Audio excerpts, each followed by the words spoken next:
Hey, we're here in the class. I want to give you a little bit of view of where your scientists will be learning science this year. We focus on the NGSS 8th grade standards. We're the discipline-specific direction on the NGSS course.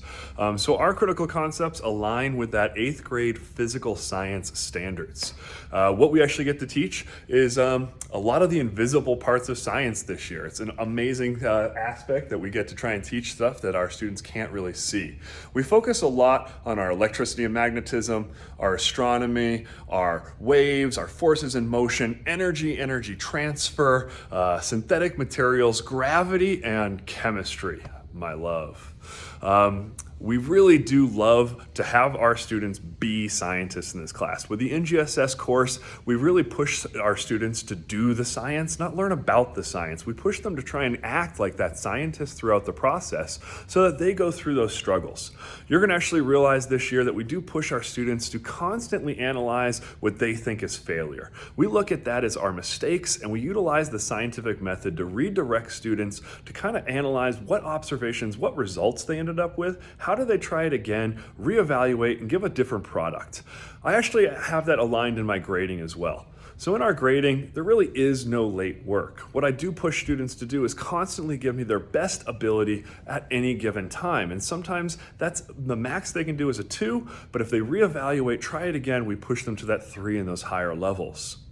In this class, we'll have 20% of our grade is based on our pride, which is aligned with our school's values and mission. And then the other 80% are based on critical concepts on those NGSS standards I showed on the board behind me.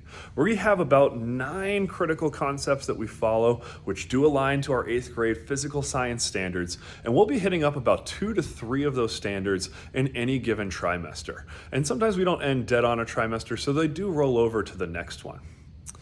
Parents, if you want to try and get in contact with me, the best way to communicate with me is through email, phone, or Aries communication.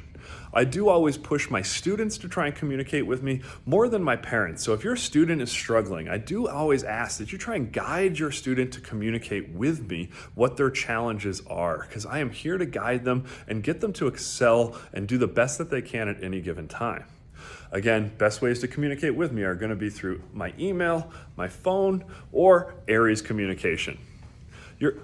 In our class, we actually need a lot of materials. That's what we really push our parents to help with. So parent donations are really helpful. So Mr. Kinnett, this is my email, rkinnett@ltusd.org. My phone number is 530-541-6404, extension 1752. And then I'm also on your Aries communication if you're on that parent portal on Aries. We are pushing again for parent donations are greatly needed in this course. We use a lot of material and we need help from parents with their donations to kind of get everyone on the board and be able to use as much material as possible when we're engineering. The course is going to be project-based learning. We don't have a lot of homework that comes home with our students because of the project-based learning aspect. We're doing a lot of it in class. If you are going to be missing from class for a week or an independent study, just set it up with me and I will try to give you the material list and the materials so that you can try to run these lessons at home. You're going to notice that most assignments are going to be loaded on Canvas and most grades are going to be on Aries. So again, Canvas is where those assignments are going to be located. Aries is where the grades will be located. If you ever have any challenges that you want to help me through or you need me to help you through, please do not hesitate to send me an email, call me, or send an Aries communication. And if your student's the one struggling, try to guide them. I always stress the student first because in our plethora of emails each day, I do always prioritize a student's email before anyone else's. I really can't wait to guide your students through this 8th grade science course. Again, we focus on physical science. I love teaching our students to be scientists. And if you have any problems or challenges, do not hesitate to ask me for help.